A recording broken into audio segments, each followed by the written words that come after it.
So, where do we go from here? Well, parole is not actually an easy thing to achieve. Yet we give them away like there's no tomorrow.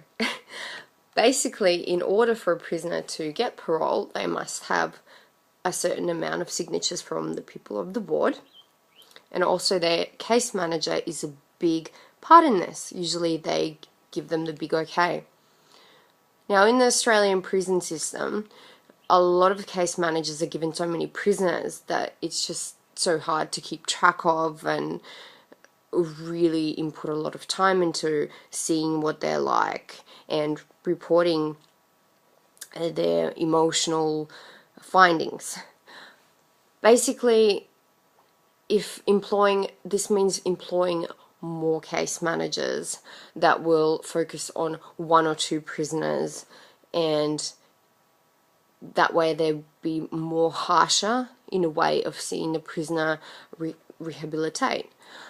Employing more counsel workers and psychiatrists to work with the prisoners before they're released.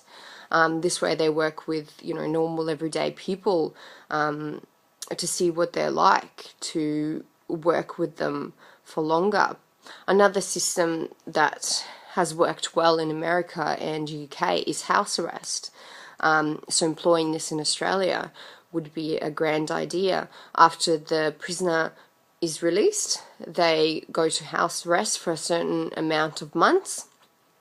During the house arrest, they're visited by psychiatrists, counsellors, but obviously they're not allowed to leave the premises under any circumstances. Now, that way, the prisoner is monitored, or what they're like in that sort of situation as well. Now, there's a number of volunteers as well that have put a lot of hard work into coming and working with teenagers who are in correction facilities, obviously adults who are in jail. These prisoners put a lot of time, and they're psychiatrists, they're counsellors, they put a lot of time and effort into helping these people out. Now, building more facilities outside of jail could be a good thing as well, where a prisoner must commit to a certain time to come in and work with psychiatrists. I mean, if you look at this, alcoholics, drug addicts, they all have a rehab center.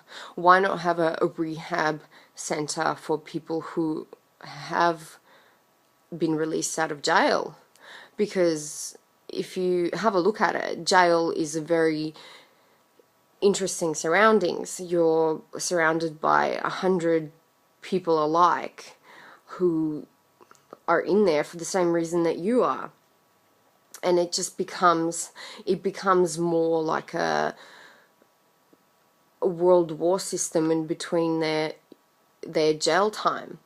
Basically, it is believed that in order for the person to really rehabilitate is to spend more time with normal everyday people that can keep them under